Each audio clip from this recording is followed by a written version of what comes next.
दास प्रमाणिक बाबू देखा साक्षात करने सुजोग देला प्रभु तक आशीर्वाद करतु प्रभु को वाक्य को से प्रेम करती तेबे आमान को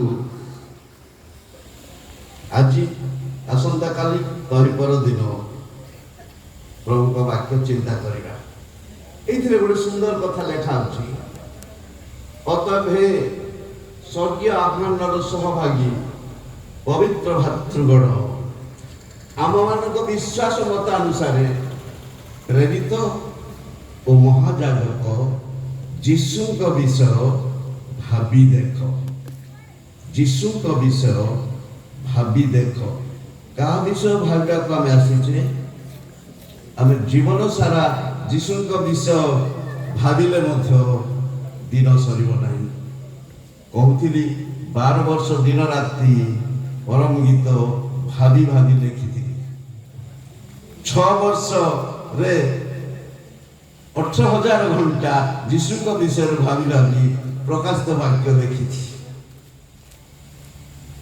3 दिन अन्य क्या विषय भाविबा नहीं जीशु विषय भाविबा और समग्र बाइबल जहाँ कि ईश्वर विश्वसित पाठ पढ़ुले जीशु विषय लिखा जदि जीशु नाम को उठे दिया जाए पवित्र बाइबल कागज और काली किसी लेखा मात्र धरा मुझे जानवा चाहे केते जन निज निज बाइबल नहीं आसी देखले बहुत धन्यवाद आउ जो मैंने निज निज बाइबल में आसी बाइबल धरी ठिया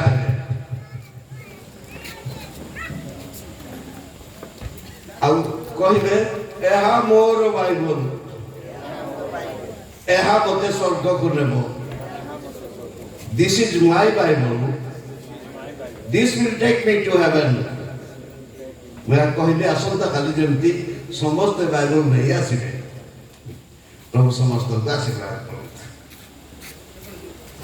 आसंतु पद प्रार्थना कर आरंभ करवा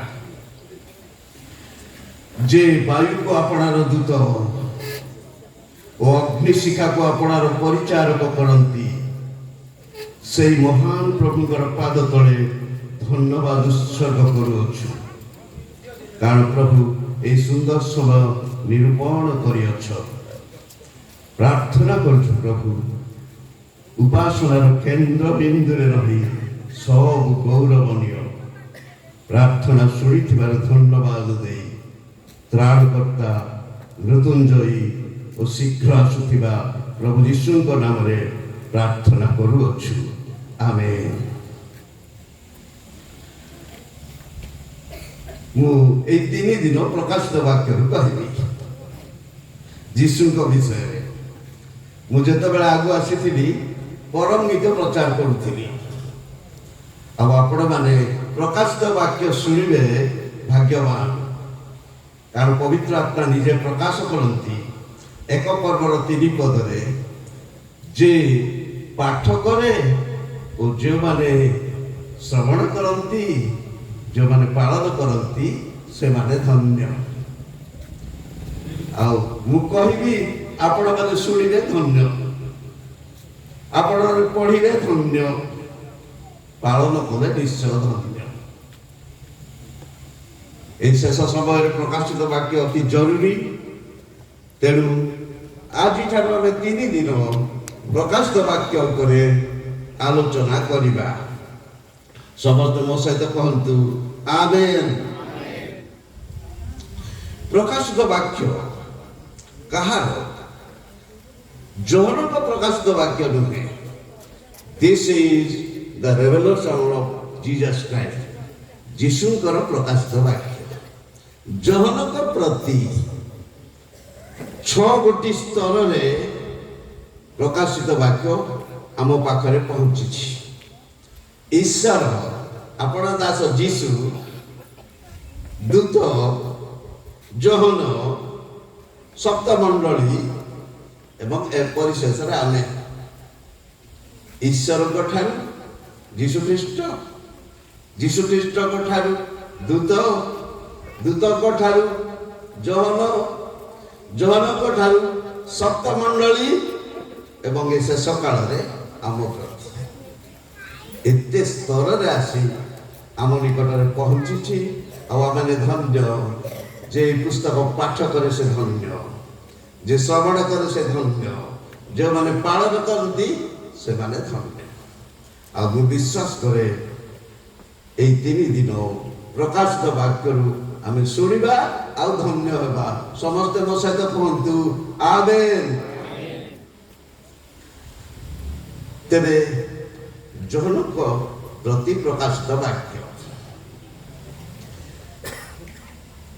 ସପ୍ତମଣ୍ଡଳୀ ନିକଟକୁ ସେ ଲେଖି ପ୍ରେରଣ କରେ। ସପ୍ତମଣ୍ଡଳୀ କଣ କଣ?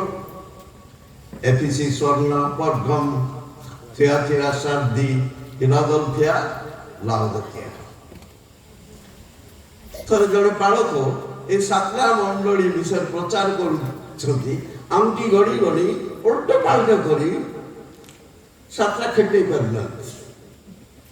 ମୁଁ ବସିଥିବା ଜାଗାରେ ସପ୍ତମଣ୍ଡଳୀ ନିକଟକୁ ଲେଖି ଜଣେଇଥିଲେ ଏଫିସି, ସ୍ମର୍ଣ୍ଣା, ପର୍ଗମ, ଥିଆତିରା, ସାର୍ଦି, ଫିଲାଦେଲଫିଆ, ଲାଉଦିକିଆ। ଆଉ ମନେ ରଖୁ এই ସପ୍ତମଣ୍ଡଳୀ ମଣ୍ଡଳୀ ଯୁଗର 7ଗୋଟି ଅବସ୍ଥାର ଛାୟା ସ୍ୱରୂପ ଥିଲା।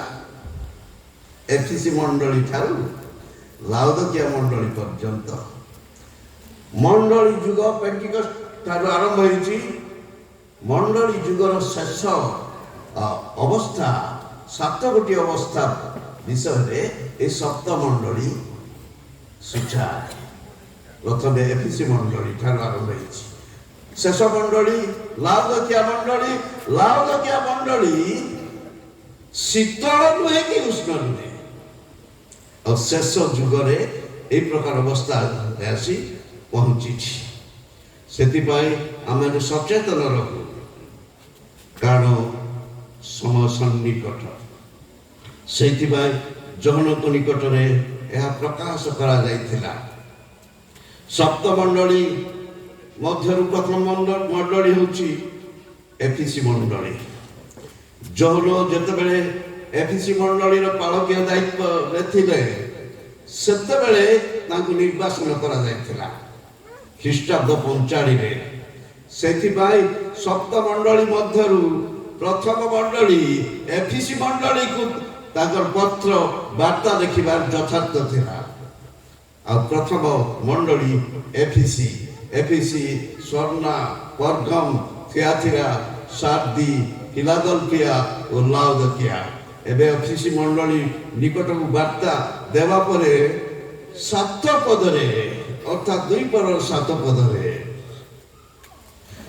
ମଣ୍ଡଳୀ ଗୁଡ଼ିକୁ ଆତ୍ମା କଣ କହନ୍ତି? ଯାହାର କର୍ଣ୍ଣ ଅଛି ସେ ତାହା ଶୁଣୁ। ନାହିଁ ମୋ ହ୍ୟାଣ୍ଡକାର୍ଟିଭ୍ ଏଠି ଅଛି ନାହିଁ, ଦେଖୁଛି ଭୁଲି ଆସି ନାହିଁ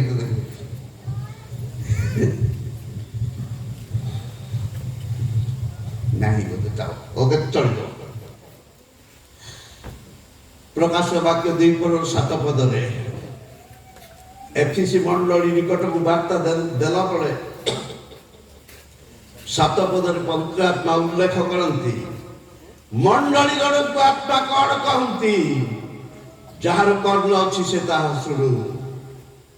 ଯେ ଜୟ କରେ ତାହାକୁ ଆମ୍ଭେ ଈଶ୍ୱରଙ୍କ ପାରଦିଶରେ ଥିବା ଜୀବନ ବୃକ୍ଷର ଫଳ ଖାଇବାକୁ ଦେବୁ।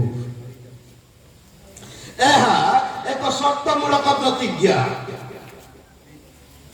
ସର୍ତ୍ତଟି ଯେ ଜୟ କରେ, ପରାସ୍ତ ହେବା ଲୋକ ଯାଇପାରିବେ ନାହିଁ କି ଖାଇପାରିବେ ନାହିଁ। ମଣ୍ଡଳୀ ଗୁଡ଼ିକୁ ଆତ୍ମା କଣ କହନ୍ତି? ଯାହାର କର୍ଣ୍ଣ ଅଛି ସେ ତାହା ଶୁଣୁ। ଯେ ଜୟ କରେ ତାହାକୁ ଆମ୍ଭେ ଈଶ୍ୱରଙ୍କ ପାରଦିଶରେ ଥିବା ଜୀବନ ବୃକ୍ଷର ଫଳ ଖାଇବାକୁ ଦେବୁ। ସପ୍ତମୂଳକ ପ୍ରତିଜ୍ଞା। ପରାସ୍ତ ଲୋକ ଯାଇପାରିବେ ନାହିଁ କି ଖାଇପାରିବେ ନାହିଁ। ମନେ ପଡୁଛି ଆଦି ପୁସ୍ତକ 14 ପରର 18 ପଦର କଥା। ସାଲେମର ରାଜା ମଲ୍କିସେଦକ ରୁଟି ଓ ଦ୍ରାକ୍ଷା ରସ ଘେନି ଆସିଲେ। ସାଲେମର ରାଜା କିଏ? ଆଉ ସାଲେମର ରାଜା ମଲ୍କିସେଦକ ସେ ମହାଯାଜକ, ସେ ଶାନ୍ତିର ରାଜା, ଧର୍ମ ରାଜା। ଏଭ୍ରି 7 ପର ପ୍ରଥମ ପଦରେ ସେ ଶାନ୍ତି ରାଜା, ସେ ଧର୍ମ ରାଜା, ସେ ସାଲେମର ରାଜା। ସାଲେମର ରାଜା ମଲ୍କିସେଦକ ରୁଟି ଓ ଦ୍ରାକ୍ଷା ରସ ଘେନି ଆସିଲେ।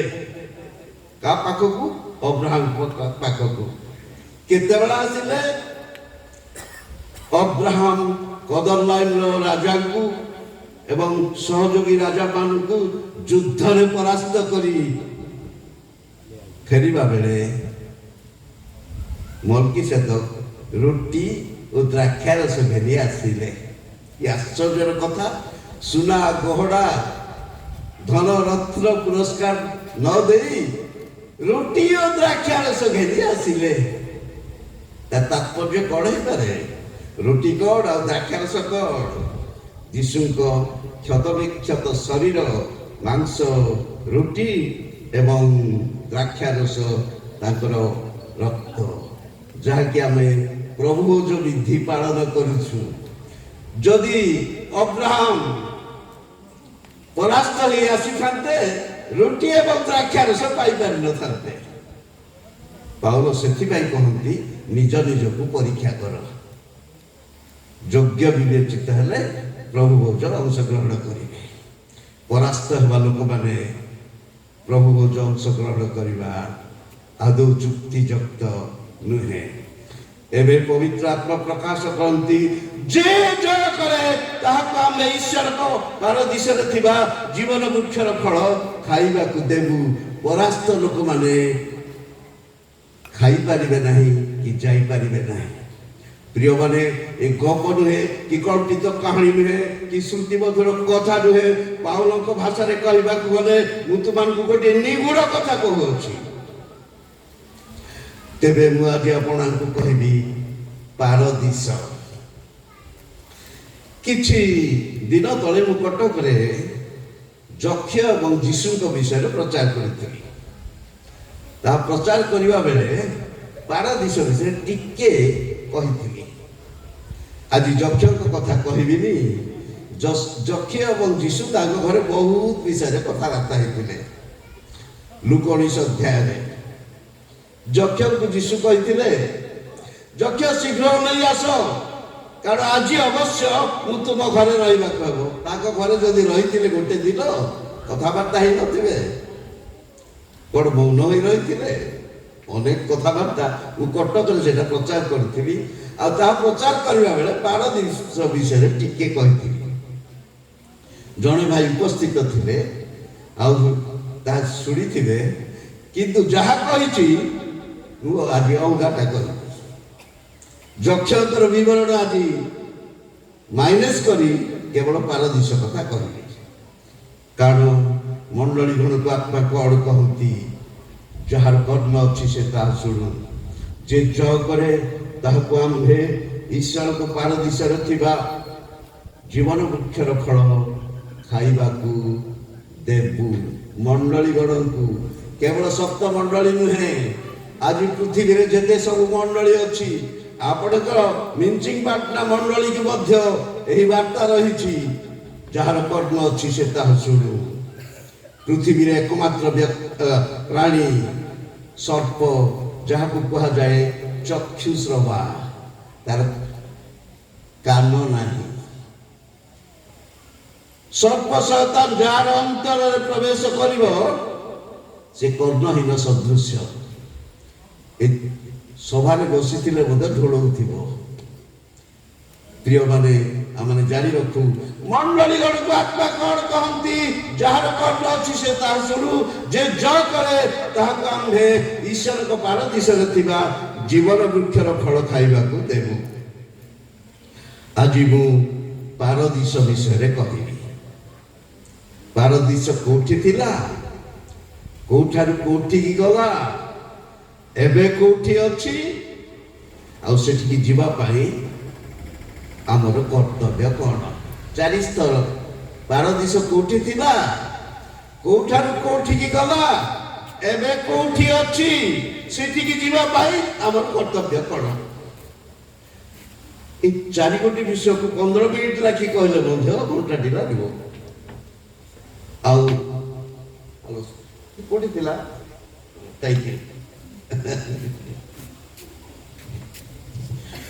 ଏବେ ପାରଦୀଶ ପାଖକୁ ଯିବା। ପାରଦୀଶ କୋଉଠି ଥିଲା ଜାଣିବା। ସେଇ ପାରଦୀଶ ବିଷୟରେ ଜାଣିବାକୁ ହେଲେ ଆମେ ଏଦନ ଉଦ୍ୟାନକୁ ଯିବା। ଏଦନ ଉଦ୍ୟାନରେ ପ୍ରବେଶ କରିବା।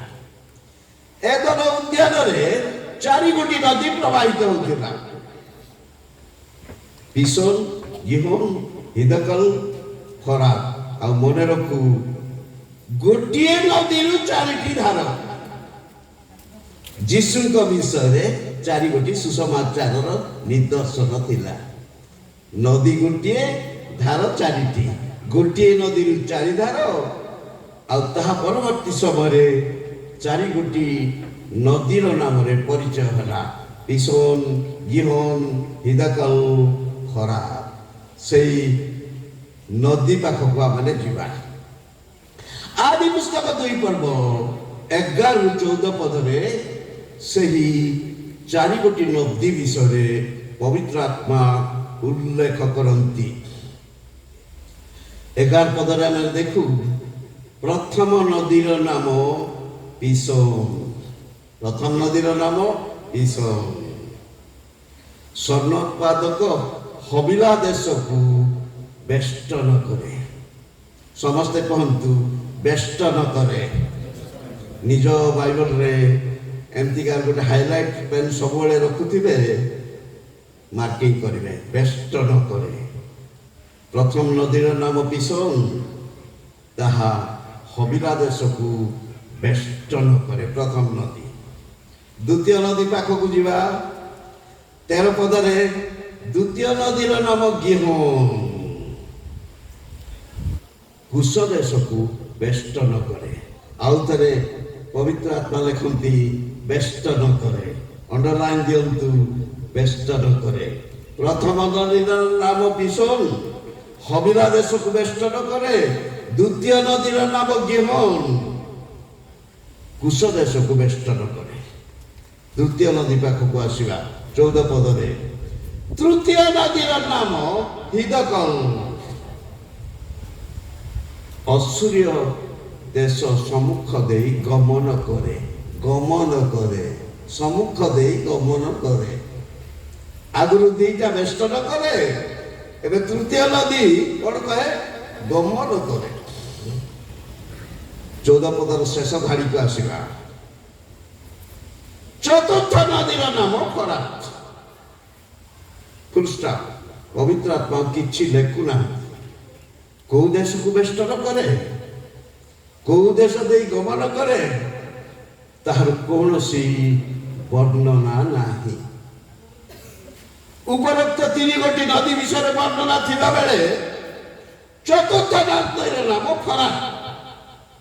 ଆଉ କିଛି ବର୍ଣ୍ଣନା ନାହିଁ, ସାଇଲେଣ୍ଟ। ତେବେ ପ୍ରଶ୍ନ ଉଠେ, କାହିଁକି? ସମସ୍ତେ କହନ୍ତୁ, କାହିଁକି? ତା ଆଜି ନ ଜାଣିଲେ ଆଉ କେବେ ଜାଣିପାରିବେ ନାହିଁ। କୌଣସି ବାଇବଲ ସ୍କଲାର ଆସି ଆପଣଙ୍କୁ କହିବେ ନାହିଁ, କୌଣସି ପ୍ରକାଶିତ ବାକ୍ୟର ବ୍ୟାଖ୍ୟାକାର ଆସି ଆପଣଙ୍କୁ କହିବେ ନାହିଁ। କାହିଁକି? ପବିତ୍ର ଆତ୍ମା କୌଣସି ବିଷୟ ପ୍ରକାଶ କରିନାହାନ୍ତି। 3 ଗୋଟି ନଦୀ ବିଷୟରେ ବର୍ଣ୍ଣନା ଥିବା ସ୍ଥଳେ ଚତୁର୍ଥ ନଦୀର ନାମ ଫରାତ। ଇଟ୍ ଇଜ ସାଇଲେଣ୍ଟ। କାହିଁକି? ସେ କଥା ଆଲୋଚନା ଯୋଗ୍ୟ। ତାର କେତେକ କାରଣ ଅଛି। ଯଦି ପ୍ରକାଶିତ ବାକ୍ୟ 9 ଅଧ୍ୟାୟକୁ ଯିବେ, ସେହି ନଦୀ ଫରାତ ନଦୀ ଅଞ୍ଚଳରେ 4 ଗୋଟି ଦୂତକୁ ମୁକ୍ତ କରାଯିବ କଥା ଉଲ୍ଲେଖ କରନ୍ତି। ଫରାତ ନଦୀରେ ବନ୍ଦୀ ଥିବା 4 ଦୂତଙ୍କୁ ମୁକ୍ତ କରିବା କଥା ଉଲ୍ଲେଖ କରାଯାଏ। 16 ଅଧ୍ୟାୟକୁ ଯଦି ଯିବେ, ଷଷ୍ଠ ପାତ୍ର ଯେତେବେଳେ ଫରାତ ନଦୀରେ ନିକ୍ଷେପ କରାଯିବ, ଢଳାଯିବ ସେତେବେଳେ ଫରାତ ନଦୀ ଶୁଷ୍କ ହୋଇଯିବ। ପୂର୍ବ ଦିଗରୁ ଆଗତ ସୈନ୍ୟମାନେ ଆଉ ଗମନ କରିବେ, ପଥ ପ୍ରସ୍ତୁତ ହେବ ସେମାନଙ୍କ ନିମନ୍ତେ।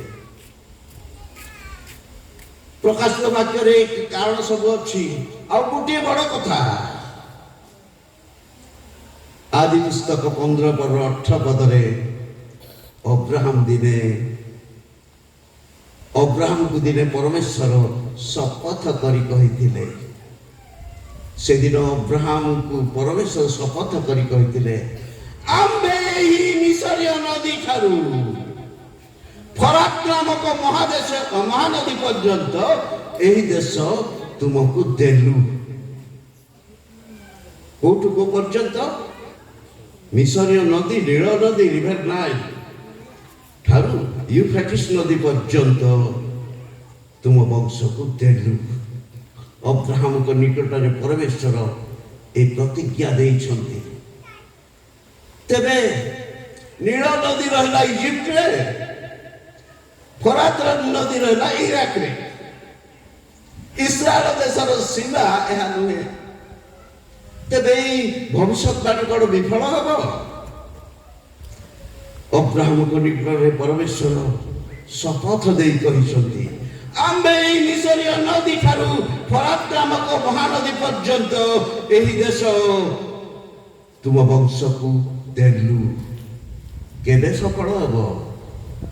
ତାହା ହେବ ମିଲେନିୟମ, 1,000 ବର୍ଷ ଶାନ୍ତି ରାଜ୍ୟରେ ସେଇ ଭବିଷ୍ୟତବାଣୀ ସଫଳିତ ହେବ। ତେବେ ଫରାତ ନଦୀ କାହିଁକି ଉଠିବ? ଫରାତ ନଦୀର ରହସ୍ୟକୁ ଗୁପ୍ତ କରାଯାଇଛି କାହିଁକି? ଅନେକ କଥା ଅଛି, ମୁଁ କମେଣ୍ଟରେ ଲେଖିଛି। ତେବେ ଆଉ ଗୋଟେ ବିଶେଷ କଥା ମୁଁ ଆପଣଙ୍କୁ କହିବି। ଆଉ ଯୋଉ ଫରାତ ନଦୀ, ୟୁଫ୍ରେଟିସ୍ ନଦୀ ବିଷୟରେ ଗୁପ୍ତ ରଖାଯାଇଛି, ଯଦି ବା ଉପରୋକ୍ତ 3 ଗୋଟି ନଦୀର ବର୍ଣ୍ଣନା ଅଛି, ତଥାପି ଫରାତ ନଦୀ ବିଷୟରେ କୌଣସି ବର୍ଣ୍ଣନା ନାହିଁ। ଚତୁର୍ଥ ନଦୀର ନାମ ଫରାତ। ସେଠି କଣ ଘଟିଥିଲା ଆଜି କହିବି। ଆଜି ନ ଜାଣିଲେ ଆଉ ଜାଣିପାରିବେ ନାହିଁ। କୌଣସି ବାଇବଲ ବିଶାରଦ, ପ୍ରକାଶିତ ବାକ୍ୟର ବ୍ୟାଖ୍ୟାକାର ଆପଣଙ୍କ ପାଖକୁ ଆସି କହିବେ ନାହିଁ। ଆପଣମାନେ ଭାଗ୍ୟବାନ, ଆଉ ମୁଁ କହୁଥିବାରୁ ଭାଗ୍ୟବାନ। ଆଉ ଯେ ଶ୍ରବଣ କରେ ସେ ଧନ୍ୟ, ଯେ ପାଳନ କରେ ସେ ଧନ୍ୟ। ଧ୍ୟାନ ଦେଇ ଶୁଣନ୍ତୁ, ଏ ଗପ ନୁହେଁ କି କଳ୍ପିତ କାହାଣୀ ନୁହେଁ କି ଶ୍ରୁତି ମଧୁର କଥା ନୁହେଁ। ପାଉଲଙ୍କ ଭାଷାରେ କହିବାକୁ ଗଲେ ମୁଁ ତୁମମାନଙ୍କୁ ଗୋଟେ ନିଗୁଡ କଥା କହୁଅଛି। ଏ କଥା ମଧ୍ୟ ଏକାନ୍ତ ସତ୍ୟ। ଚକ୍ଷୁ ଯାହା ଦେଖି ନାହିଁ, କର୍ଣ୍ଣ ଯାହା ଶୁଣି ନାହିଁ, ହୃଦୟରେ ଯାହା ଜାତ ହୋଇ ନାହିଁ, ଏ ସମସ୍ତ ଗୁପ୍ତ ବିଷୟ ଈଶ୍ୱର ଆପଣାର ପ୍ରେମକାରୀମାନଙ୍କ ଆଗରେ ପ୍ରକାଶ କରିବାର ପ୍ରତିଜ୍ଞା ଦେଇଛନ୍ତି। ସେଇ ପ୍ରତିଜ୍ଞାରେ ବିଶ୍ୱସ୍ତ ପ୍ରଭୁଙ୍କୁ ଗୌରବ ଦେଇ ଥରେ ସମସ୍ତେ କରତାଳି ଦେବା।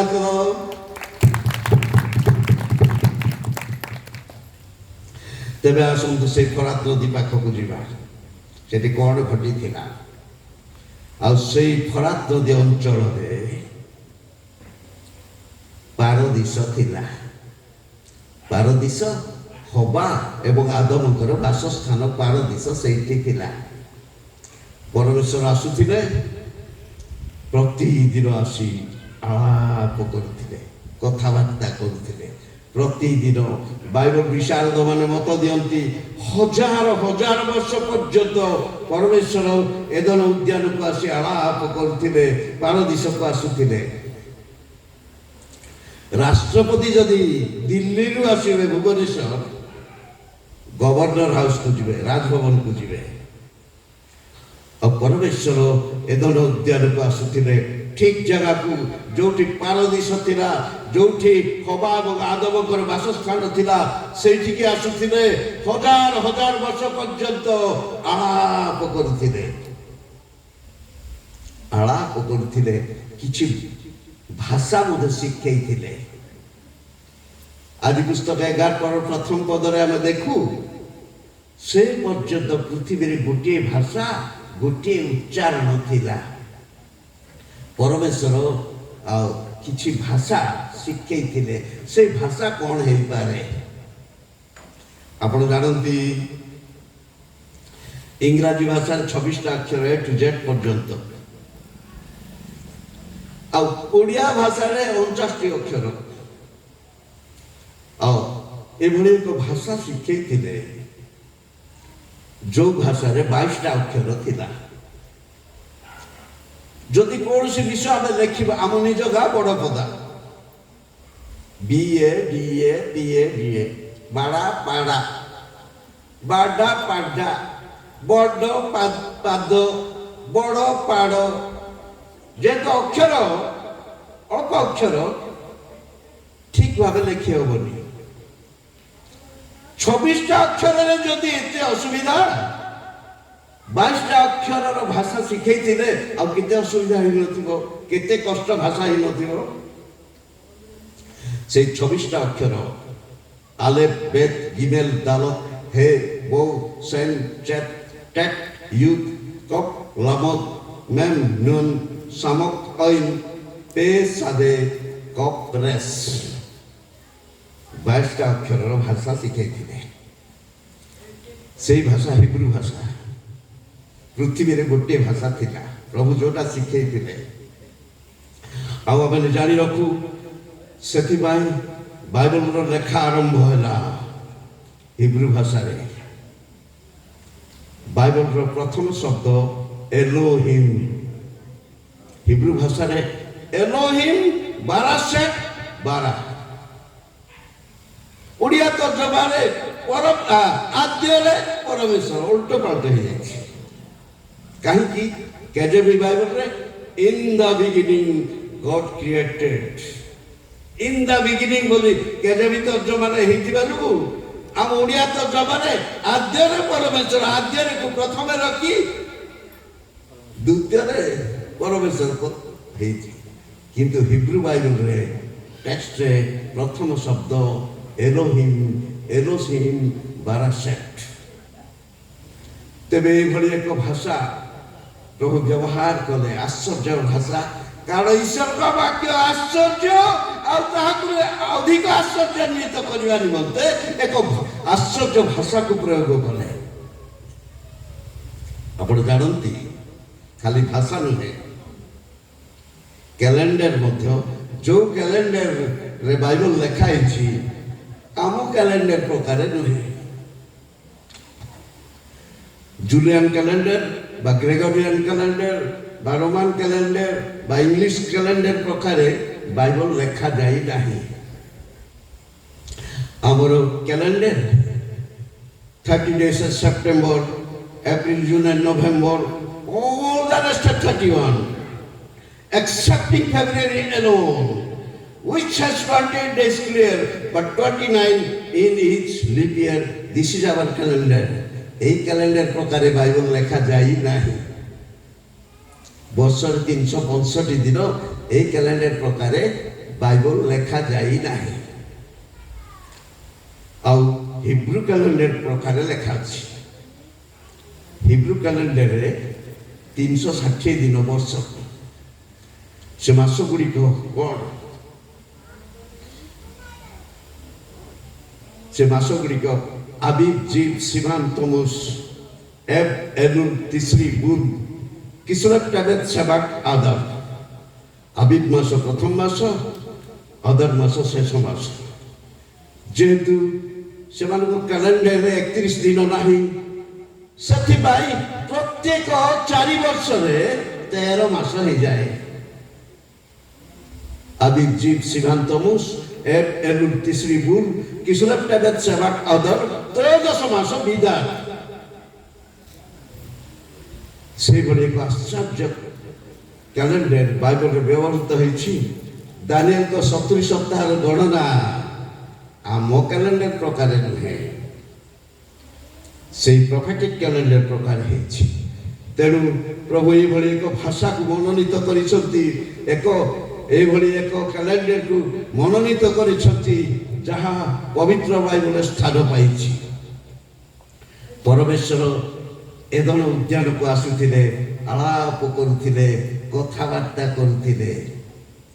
ରାଷ୍ଟ୍ରପତି ଯେଭଳି ଭୁବନେଶ୍ୱର ଆସିଲେ ଗଭର୍ଣ୍ଣର ହାଉସକୁ ଯିବେ, ସେଇଭଳି ପରମେଶ୍ୱର ଏଦନ ଉଦ୍ୟାନକୁ ଆସି ଯେଉଁ ସ୍ଥାନରେ ହବା ଏବଂ ଆଦମ ବାସ କରୁଥିଲେ ସେଇ ପାରଦିଶକୁ ଆସିଥିଲେ ଆଉ ଆଳାପ କରୁଥିଲେ।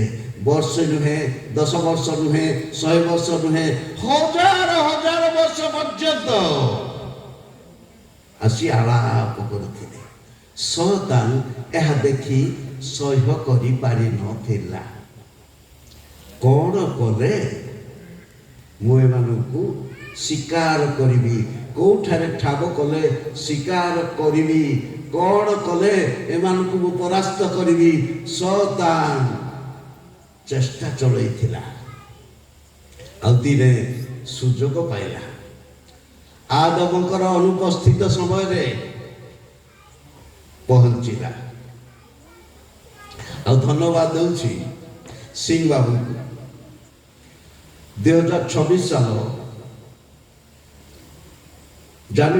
ଜାନୁଆରୀ ମାସ 1 ତାରିଖ ନ୍ୟୁ ଇୟର ଡେରେ ସାଲଗଡ଼ିଆରେ ବାକ୍ୟ ପ୍ରଚାର କରିବା ପାଇଁ ମୁଁ ଯାଇଥିଲି। ତାକୁ ଦେଖିଥିଲି। ଏଠିକି ଆସିଲା ପରେ ଜାଣିପାରିଲି ତାଙ୍କ ଚେହେରା ବଦଳି ଯାଇଛି। ତାଙ୍କୁ ମଧ୍ୟ ଧନ୍ୟବାଦ ଦିଏ। ଏବେ ତାଙ୍କୁ ଦେଖିବାରୁ ମନେ ପଡ଼ିଲା, ତେଣୁ ଧନ୍ୟବାଦ ଦେଉଛି। ଆଉ ଆପଣମାନଙ୍କୁ ଦେଖି ଖୁସି ଲାଗିଲା। ତେବେ ଏଦନ ଉଦ୍ୟାନକୁ ପୁନର୍ବାର ଯିବା ପରମେଶ୍ୱର ଆସି ଆଳାପ କରୁଥିଲେ। ତାହା ଦେଖି ଶୟତାନ ସହ୍ୟ କରିପାରିନଥିଲା। କୋଉଠି ଠାବ କଲେ ଏମାନଙ୍କୁ ମୁଁ ଶିକାର କରିବି। ଆଉ ସେ ୟୁଫ୍ରେଟିସ୍ ନଦୀ ବା ଫରାତ ନଦୀର କିଛି ଦୂରରେ ଯେଉଁଠାରେ ପାରଦିଶ ଥିଲା ତାର କିଛି ଦୂରରେ ଶୟତାନ ଛକି ବସିଥିଲା। ଦିନେ ସୁଯୋଗ ପାଇଲା। ଆଦମଙ୍କର ଅନୁପସ୍ଥିତରେ ହବା ନିକଟରେ ଯାଇ ପହଞ୍ଚିଲା। ଆଦି ପୁସ୍ତକ 3 ପର୍ବର 1 ପଦରେ ଆଗୋ ଏ କି ସତ୍ୟ, ଉଦ୍ୟାନର କୌଣସି ବୃକ୍ଷର ଫଳ ଭୋଜନ କରିବା ପାଇଁ ପରମେଶ୍ୱର ତୁମକୁ ନିଷେଧ କରିଛନ୍ତି। ଆଗୋ ଏ କି ସତ୍ୟ। ମନେ ରଖନ୍ତୁ, ବାଇବଲର ପ୍ରଥମ ପ୍ରଶ୍ନ ଆଗୋ ଏ କି ସତ୍ୟ। ଜଣେ ପ୍ରଖ୍ୟାତ ଲେଖକ ଗୋଟେ ଗୀତ ଲେଖିଛନ୍ତି। ସୃଷ୍ଟିର ସେହି ପ୍ରଥମ ପ୍ରଶ୍ନ, କମ୍ପଡ଼ ତଳେ ମନ ତଳେ, ହେ ମନୁଷ୍ୟ ତୁମେ କେଉଁଠାର। ପ୍ରଥମ ପ୍ରଶ୍ନ ନୁହେଁ, 2 ପର୍ବର 3 ପର୍ବର 9 ପଦରେ ସେଇଟା। କିନ୍ତୁ ପ୍ରଥମ ପ୍ରଶ୍ନ ଆଗୋ ଏ କି ସତ୍ୟ। ସେଇଦିନ ହବା ଏବଂ ଆଦମଙ୍କର ପତନ ଘଟିଲା। ମନୁଷ୍ୟର ପତନ ଘଟିଲା। ତାପରେ ଘଟଣା କ'ଣ ହେଲା? ପରମେଶ୍ୱର ଉଦ୍ୟାନରୁ ବହିଷ୍କାର କରିଦେଲେ ହବା ଏବଂ ଆଦମକୁ। କ'ଣ କଲେ? ବହିଷ୍କାର କରିଦେଲେ। ଶୟତାନ ନିମନ୍ତେ ଏକ ସୁଯୋଗ। ଆଉ ମନେ ରଖୁ, ଶୟତାନକୁ ଈଶ୍ୱର ନିଜର ଗୌରବ ନିମନ୍ତେ ଅନୁମତି ଦିଅନ୍ତି। ଏହାର ଭୁରି ଭୁରି ପ୍ରମାଣ ପବିତ୍ର ବାଇବଲରେ ଅଛି। ଗୋଟିଏ ଉଦାହରଣ ମୁଁ ଆପଣଙ୍କୁ ଦେବି। ଆଇବଙ୍କ ପରୀକ୍ଷା ସମୟର ଘଟଣା। ଶୟତାନକୁ ପରମେଶ୍ୱର ନିଜେ କହୁଛନ୍ତି, ଆଇବ 2 ପର୍ବର 3 ପଦରେ, ତୁମ୍ଭେ ତାହା ବିରୁଦ୍ଧରେ ଆମ୍ଭକୁ ପ୍ରବର୍ତ୍ତାଇଲେ ହେଁ। ଇଂରାଜୀ ତର୍ଜମାରେ although you mocked me, ମତେ ତୁମେ ଭୁଲେଇଲେ ହେଁ, ଭୁଲେଇଲ ତଥାପି। ଈଶ୍ୱରକୁ ମଧ୍ୟ ଶୟତାନ ଭୁଲେଇ ପାରେ, ମୁଭ୍ କରିପାରେ। although you mocked me, ତୁମ୍ଭେ ତାହା ବିରୁଦ୍ଧରେ ଆମ୍ଭକୁ ପ୍ରବର୍ତ୍ତାଇଲେ ହେଁ। ଏଥିରୁ ସୁସ୍ପଷ୍ଟ, ଶୟତାନ ଈଶ୍ୱରକୁ ମଧ୍ୟ ମୁଭ୍ କରିପାରେ, ଭୁଲେଇ ପାରେ, ପ୍ରବର୍ତ୍ତାଇ ପାରେ। କାରଣ ଈଶ୍ୱର ନିଜର ଗୌରବ ନିମନ୍ତେ ଶୟତାନକୁ ଅନୁମତି ଦିଅନ୍ତି। ଏବେ ଛିଦ୍ର ଅନ୍ୱେଷଣକାରୀ ଶୟତାନ ନିମନ୍ତେ ଏକ ସୁଯୋଗ ମିଳିଲା। ସେ ପ୍ରଶ୍ନ କରିବାକୁ ବାଧ୍ୟ। ଆଉ ପରମେଶ୍ୱର ତାଙ୍କୁ ସୁଯୋଗ ଦେବେ ତାଙ୍କ ଗୌରବ ନିମନ୍ତେ। ଆଚ୍ଛା, ଆଦମ ଆପଣଙ୍କ ପୁଅ ପରା, ପୁଅ ଟିକେ ଭୁଲ କଲା ବୋଲି ଘରୁ ଘଉଡ଼ି ଦେବ, ତା ଘରେ ତାଲା ପକେଇ ଦେବ, ସେ ପରା ଆପଣଙ୍କ ପୁଅ। ପୁଅ ନାହିଁ ବୋଲି ହେଲେ କୁହନ୍ତୁ, କିନ୍ତୁ କହିପାରିବେ ନାହିଁ। ପବିତ୍ର ଆତ୍ମାଙ୍କ ଦ୍ୱାରା ସ୍ୱୀକୃତି ଦେଇ ସାରିଛନ୍ତି ଆଦମ ଈଶ୍ୱରଙ୍କ ପୁତ୍ର।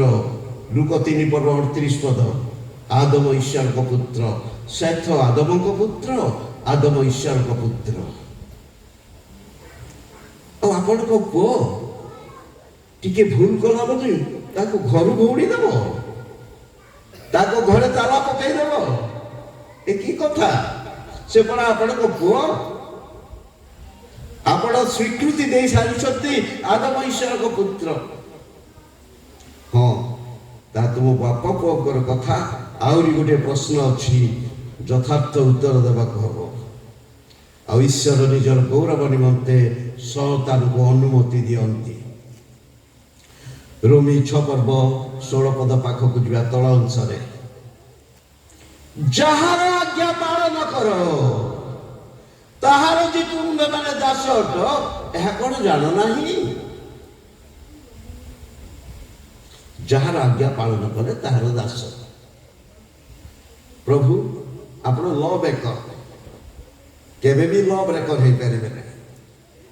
ଏ ଲ ବ୍ରେକର କ୍ୟାନଟ୍ ବି ଏ ଲ ବ୍ରେକର। ଆପଣଙ୍କ ଲ, ଆପଣଙ୍କ ଆଇନ ଅଛି, ଯାହାର ଆଜ୍ଞା ପାଳନ କଲେ ତାହାର ଦାସ।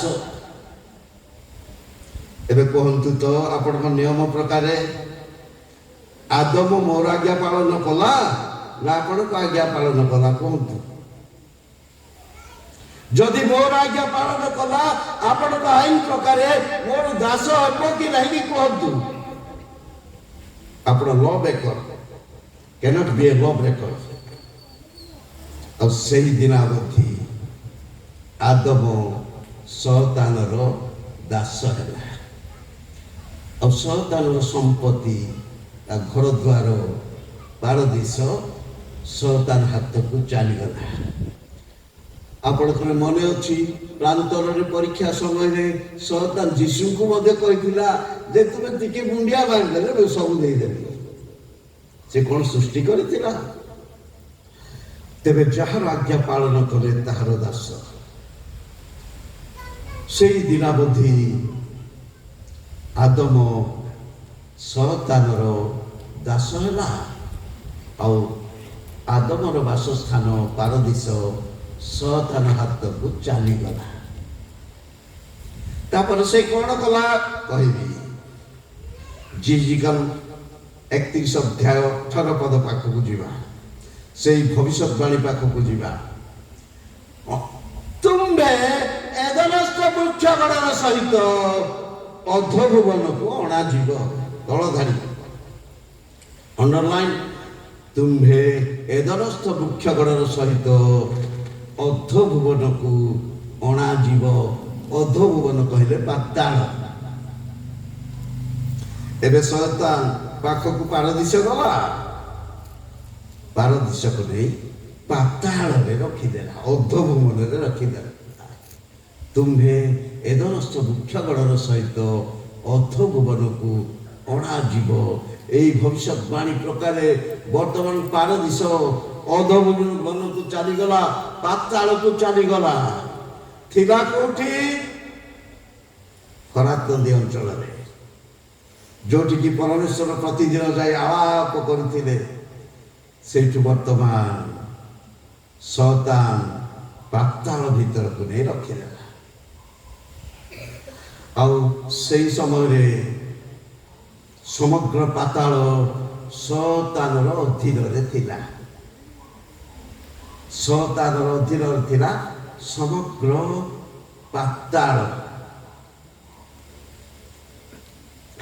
ପାତାଳ ଭିତରେ ଦୁଇଟି କକ୍ଷ କମ୍ପାର୍ଟମେଣ୍ଟ ଥିଲା। ଉପରି ଭାଗ ପାରଦୀସ, ତଳେ ଥିଲା ଯନ୍ତ୍ରଣାଦାୟକ ସ୍ଥାନ, ମଝିରେ ବ୍ୟବଧାନ। ଏହା ବୁଝିବା ନିମନ୍ତେ ଲୁକ 16 ଅଧ୍ୟାୟ ପାଖକୁ ଆମେ ଯିବା। 16 ଅଧ୍ୟାୟର 19 ପଦରେ ଜଣେ ଧନୀ ଲୋକ ଥିଲା। ସେ ପ୍ରତିଦିନ ବହୁମୂଲ୍ୟ ବସ୍ତ୍ର ପିନ୍ଧି ଆମୋଦ ପ୍ରମୋଦ କରୁଥିଲା। ଆଉ ତା ଫାଟକ ପାଖରେ ଜଣେ ଲୋକ ଥିଲା, ଜଣେ ଭିକାରୀ ଥିଲା, ଲାଜାର ନାମକ ଭିକାରୀ। ସେ ଖାଇବାକୁ ପାଉନଥିଲା।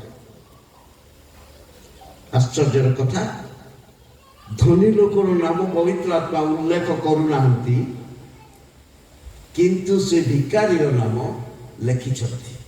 ଭିକାରୀର ନାମ କଣ? ଲାଜାର। ଲୁକ 17:32 ପଦକୁ ଯଦି ଯିବେ, ଲୋଟଙ୍କ ସ୍ତ୍ରୀର କଥା ସ୍ମରଣ କର।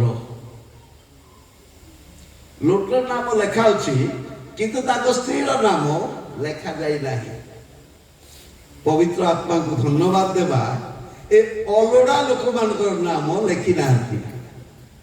ସେମାନଙ୍କ ନାମ ଜାଣି ଆମେ କଣ କରିବା?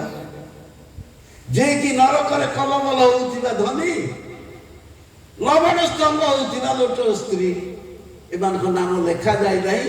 ସେମାନଙ୍କ ନାମ ଜାଣି ଆମର କିଛି ଆବଶ୍ୟକ ନାହିଁ। ପବିତ୍ର ଆତ୍ମାକୁ ଧନ୍ୟବାଦ ଦେଉ, ସେ ଅଲୋଡ଼ା ଲୋକମାନଙ୍କର ନାମ ସେ ଲେଖୁନାହାନ୍ତି। ଏବେ ଜଣେ ଧନୀ ଲୋକ ଥିଲା, ସେ ବହୁମୂଲ୍ୟ ବସ୍ତ୍ର ପିନ୍ଧି ପ୍ରତିଦିନ ଆମୋଦ ପ୍ରମୋଦ କରୁଥିଲା। ତା ଫାଟକ ପାଖରେ ଜଣେ ଭିକାରୀ ଥିଲା। କାଳକ୍ରମେ ସେମାନେ ମୃତ୍ୟୁବରଣ କଲେ। 22 ପଦରେ ଆପଣ ଦେଖିବେ, ମୃତ୍ୟୁବରଣ କଲେ। ପ୍ରଥମେ କିଏ ମୃତ୍ୟୁବରଣ କଲା? ସେ ଭିକାରୀ ମୃତ୍ୟୁବରଣ କରିବା ଯଥାର୍ଥ। ତାକୁ ତ ଖାଇବାକୁ ମିଳିନି, ମେଡିକାଲକୁ ନେଇକି ଟ୍ରିଟମେଣ୍ଟ କରିବେ। ସେ ପ୍ରଥମେ ମରିବା ଯଥାର୍ଥ। ତାପରେ ଧନୀ ଲୋକ ମଲା। ଆଉ ଧନୀ ଲୋକକୁ ସମାଧି ଦିଆଗଲା। ପବିତ୍ର ଆତ୍ମା ଲେଖନ୍ତି ସମାଧି ଦେବା କଥା। ଏ ଭିକାରୀ ଲାଜାରକୁ ସମାଧି ଦେବା କଥା ପବିତ୍ର ଆତ୍ମା ଲେଖନ୍ତି ନାହିଁ। ଏହାକୁ ତ ଖାଇବାକୁ ମିଳୁନି, ଓ ମ୍ୟୁନିସିପାଲିଟିର ଡଷ୍ଟବିନରେ ଫୋପାଡ଼ି ଦେଇଥିବେ ମଧ୍ୟ। ତାର କେୟାର ନେବେ କିଏ?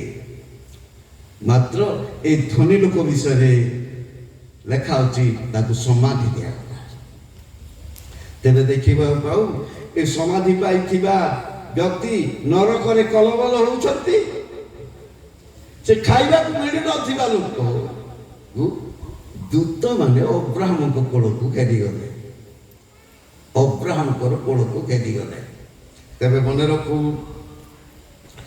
ପାତାଳର ଗୋଟିଏ କକ୍ଷ ଉପରି ଭାଗ ପାରଦୀସ, ତଳେ ଥିଲା ଯନ୍ତ୍ରଣାଦାୟକ ସ୍ଥାନ, ମଝିରେ ଥିଲା ବ୍ୟବଧାନ।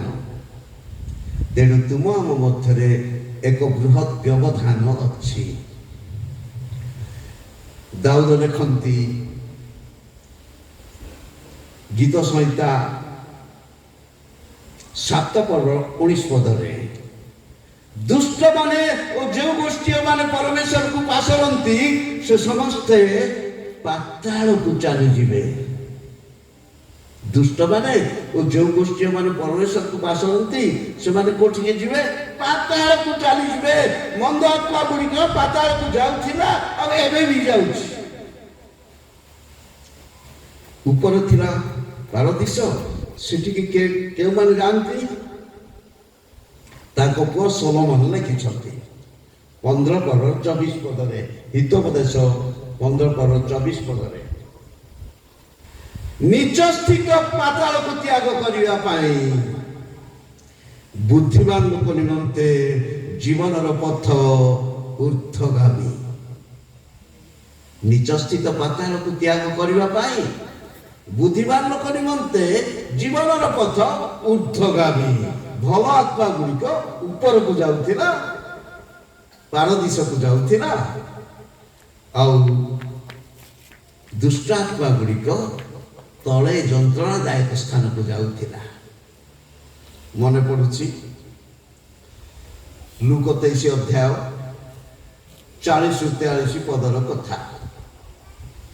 ଯୀଶୁଙ୍କର କ୍ରୁଶବିଦ୍ଧ ଦିନରେ 2 ଜଣ ଦୁଷ୍କର୍ମକାରୀ ଥିଲେ, କ୍ରୁଶବିଦ୍ଧ ହେଇଥିଲେ। 40-43 ପଦରେ ଲୁକ ସୁସମାଚାର ଲେଖକ ଏହି କଥା ଲେଖନ୍ତି, କିନ୍ତୁ ଅନ୍ୟ ଜଣକ ତାହାକୁ ଧମକ ଦେଇ ଉତ୍ତର ଦେଲା, ତୁ ସମାନ ଦଣ୍ଡ ତ ପାଉଛୁ, ତୁ ଈଶ୍ୱରକୁ କ'ଣ ଭୟ ମଧ୍ୟ କରୁନାହୁଁ? ଆଉ ଆମ୍ଭେମାନେ ସିନା ନ୍ୟାୟ ଭାବରେ ଦଣ୍ଡ ଭୋଗୁଅଛୁ, କାରଣ ଆମ୍ଭେମାନେ ନିଜ ନିଜ କର୍ମର ସମୁଚିତ ଫଳ ପାଉଅଛୁ। କିନ୍ତୁ ଏହି ବ୍ୟକ୍ତି କୌଣସି ଦୋଷ କରିନାହାନ୍ତି। ପୁଣି ସେ କହିଲା, ହେ ଯୀଶୁ, ଆପଣ ନିଜ ରାଜ୍ୟରେ ପ୍ରବେଶ କଲେ ମୋତେ ସ୍ମରଣ କରିବେ। ତାପରେ 43 ପଦରେ ଯୀଶୁ ନିଜେ କହୁଛନ୍ତି, ମୁଁ ତୁମକୁ ସତ୍ୟ କହୁଅଛି, ଆଜି ତୁମେ ମୋ ସହିତ ପାରଦୀସରେ ଉପସ୍ଥିତ ହେବ। ସେତେବେଳେ ପାରଦୀସ ଆଉ ଫରାତ ନଦୀ ଅଞ୍ଚଳରେ ନଥିଲା, ତାହା ଥିଲା ପାତାଳ ଭିତରେ। ମୁଁ ତୁମକୁ ସତ୍ୟ କହୁଅଛି, ଆଜି ତୁମେ ମୋ ସହିତ ପାରଦୀସରେ ଉପସ୍ଥିତ ହେବ। ଆଉ ଯୀଶୁ ସେଥିପାଇଁ ପାତାଳକୁ ଯିବାର ଆବଶ୍ୟକ ପଡ଼ିଥିଲା। ତେବେ ଆମେ ଜାଣି ରଖୁ, ଯେଉଁମାନଙ୍କ ପାଖରେ ଖଣ୍ଡିତ ଶୈଳ ଅଛି, ଲୁଦିଆ ଖ୍ରୀଷ୍ଟିଆନଙ୍କର ଏପ୍ରିଲ 24 ତାରିଖର ପାଠରେ ସେ ଲେଖିଛନ୍ତି, କିନ୍ତୁ ମୁଁ ମୋ ନିଜର କୃଷକ ଶତବାଣୀ ପୁସ୍ତକରେ 2ଟି କମ୍ପାର୍ଟମେଣ୍ଟକୁ ଯିବା କଥା ବର୍ଣ୍ଣନା କରିଛି। ଆଉ ପ୍ଲେସ୍ ଅଫ୍ ଟର୍ମେଣ୍ଟ ଆଉ ପାରଦୀସ 2ଟା ଜାଗାକୁ ଯିବା କଥା ମୁଁ ନିଜ ପୁସ୍ତକରେ ବର୍ଣ୍ଣନା କରିଛି। ତେବେ ଆମେ ଜାଣି ରଖୁ, ଯୀଶୁ ସେଦିନ ପାରଦୀସକୁ ଯିବାକୁ ପଡ଼ିଥିଲା। ମୁଁ ତୁମକୁ ସତ୍ୟ କହୁଅଛି, ଆଜି ତୁମେ ମୋ ସହିତ ପାରଦୀସରେ ଉପସ୍ଥିତ ହେବ। ଯେତେବେଳେ ଯୀଶୁ ଉପସ୍ଥିତ ହେଲେ, ଶୟତାନ ଭାରି ଖୁସି। ଶୟତାନ ଭାବୁଥିଲା, ଲୋକ ଯେତେ ଧାର୍ମିକ ହେଲେ ମୋର କିଛି କ୍ଷତି ନାହିଁ। ସେମାନେ ତ ଏଠିକି ଆସିବେ, ପାରଦୀସ ତ ମୋର କବ୍ଜାରେ ଅଛି, କୁଆଡ଼େ ଯିବେ? ଲୋକ ଧାର୍ମିକ ହେଲେ ହେଉଥାନ୍ତୁ, ମୋର କିଛି କ୍ଷତି ନାହିଁ। ଶୟତାନ ମନେ ମନେ ଭାବୁଥିଲା।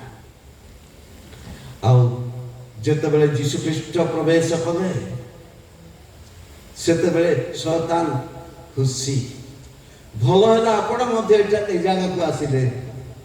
ମାତ୍ର ଏଠିକି ଆସିବା ଲୋକ କେହି ଫେରି ଯାଉନାହାନ୍ତି। କ'ଣ କହିଲ? ଅନ୍ୟମାନଙ୍କ ସହିତ ମୋତେ ତୁଳନା କରୁଛ? ମୁଁ କିଏ ତୁମେ ଜାଣିନା? ଆଉ ମୋ ପାଖରେ ଯେଉଁ ଅଧିକାର ପତ୍ର ଅଛି, ତୁମର ଅଜଣାରେ ପିତା ଈଶ୍ୱର ମୋତେ ଦେଇଛନ୍ତି। ଶୟତାନ ଦେଖ, ଏ ଅଧିକାର ବଳରେ ମୁଁ ଆସିଛି। ଯୋହନ 10 ପର୍ବ 17 ଏବଂ 18 ପଦରେ, ମୁଁ ପ୍ରାଣ ଦାନ କରେ ବୋଲି ପିତା ମୋତେ ପ୍ରେମ କରନ୍ତି। ମୋ ପ୍ରାଣ କିଏ ନେଇନାହାନ୍ତି, ଗ୍ରହଣ କରିବା ନିମନ୍ତେ ମୁଁ ଦାନ କରିଅଛି। এই ଅଧିକାର ବଳରେ ମୁଁ ଆସିଛି ରେ ଶୟତାନ, ଆଉ ମୁଁ ଖାଲିଟାରେ ଆସିନି। ପାତାଳରେ ବା ପାରଦୀସରେ ଯେଉଁ ଭବିଷ୍ୟତ ବକ୍ତା ମାନେ ଥିଲେ, ଯିଶା ଭବିଷ୍ୟତ ବକ୍ତା, ଜେରେମିୟା ଭବିଷ୍ୟତ ବକ୍ତା, ପୁରାତନ ନିୟମର ଭବିଷ୍ୟତ ବକ୍ତା ମାନେ ଥିଲେ, ସେମାନେ ଯୀଶୁକୁ ଜାଣିପାରିଲେ, ଚିହ୍ନି ପାରିଲେ। ଯୀଶୁ ଯେତେବେଳେ ପାରଦୀସରେ ପ୍ରବେଶ କଲେ, ସେମାନେ ଚିହ୍ନି ପାରିଲେ। ଏବ୍ରୀ 11:13 ପଦ ପ୍ରକାଶ କରେ, ସେମାନେ ଦୂରରୁ ଦେଖି ଅଭିନନ୍ଦନ କଲେ, ବିଶ୍ୱାସରେ ପ୍ରାଣ ତ୍ୟାଗ କଲେ, ପ୍ରତିଜ୍ଞାର ଫଳ ପ୍ରାପ୍ତ ହେଲେ ନାହିଁ, ଦୂରରୁ ଦେଖି ଅଭିନନ୍ଦନ କଲେ। ଯିଶା ଭବିଷ୍ୟତ ବକ୍ତା ଭଳି ଲୋକ ଜାଣିପାରୁଛନ୍ତି, ହଁ ସେଇ ଏକମାତ୍ର ମସିହ ଖ୍ରୀଷ୍ଟ ଯାହାଙ୍କ ବିଷୟରେ ମୁଁ ଭବିଷ୍ୟତବାଣୀ କହିଥିଲି, ସେ ଆସି ପହଞ୍ଚିଲେଣି। ଜେରେମିୟା ଭବିଷ୍ୟତ ବକ୍ତା ଭଳି ଲୋକ ସାକ୍ଷ୍ୟ ଦିଅନ୍ତି, ହଁ ସେଇ ଏକମାତ୍ର ଉଦ୍ଧାରକର୍ତ୍ତା, ତାଙ୍କ ବିଷୟରେ ମୁଁ ଭବିଷ୍ୟତବାଣୀ କହିଥିଲି, ସେ ଆସି ପହଞ୍ଚିଲେଣି। ବାପ୍ତିଜାକ ଯୋହନ ସେ ମଧ୍ୟ କହନ୍ତି, ହଁ ସେଇ ଏକମାତ୍ର ଉଦ୍ଧାରକର୍ତ୍ତା, ଯାହାଙ୍କ ବିଷୟରେ ମୁଁ କହିଥିଲି ତାଙ୍କର ପାଦୁକା ବହନ କରିବା ପାଇଁ ମୁଁ ଯୋଗ୍ୟ ନୁହେଁ, ସେଇ ଏକମାତ୍ର ଉଦ୍ଧାରକର୍ତ୍ତା, ସେ ଆସି ପହଞ୍ଚିଲେଣି। କିଛି ମୁହୂର୍ତ୍ତ ପୂର୍ବରୁ जो दुष्कर्मकारी जनक जाइथिले से मध्य ताकर साक्ष्य मध्य हाँ हाँ ठीक कथा किछि समय पूर्व स्वचक्षुरे मु देखिछि अंगे अंगे अनुभव करिछि जोड़े से शत सेनापति कहिथिले शत सेनापति स्वीकारोक्ति सत्य ईश्वर को पुत्र बोली कहला मु सुनिछि से ही एकमात्र उद्धार करता ताको छड़ा काठारे परित्राण नाही प्रिय माने पारदीशरे साक्षर आवश्यक पड़िला काहे समस्ते कहतु काहे एबे मूसा और हारून को पाख को आपण को नेली मूसा को सहित जदि हारून न थांते मूसा को महत्व न थांता लोक मैंने भावी थांते ए मध्य जने मिश्रीय लोक ए मध्य जने साधारण लोक बोली भावी थांते किंतु हारण मूसा को सहित रही लोक मान को बुझेबे जे स्वतंत्र लोक ठीक सही बोली भविष्य वक्ता मान साक्ष्य जदि पारदीशर हे न थांता ताहले अन्य विश्वासी माने कोन भावी थांते जीशु मध्य आम भली जड़े साधारण लोक बोली भावी थांते एणु साक्षर आवश्यक पड़िला जीशु जतबेले पारदीशरे प्रवेश कले शैतान भारी खुशी भल है आपण मध्य आसिले किंतु एठिक आसला लोक के फेरी जाऊ ना कौन कह मत अन्य मान सहित तुलना करिछ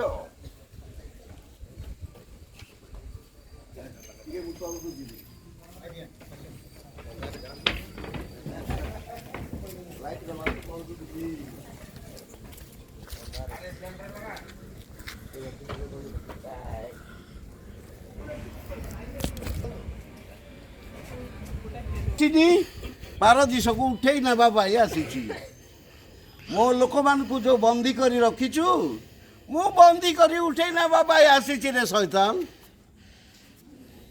एबे शैतान मुंड गरम शैतान कब्जा थिबा पारदीश को जीशु एबे उठे नहीं बोली कहउछंती कौन करिबी भाड़े नहीं पड़िला एबे शैतान कौन सहज छाड़ी नहीं थिबो निश्चित भावे प्रतिरोध करिथिला आसीगला दियो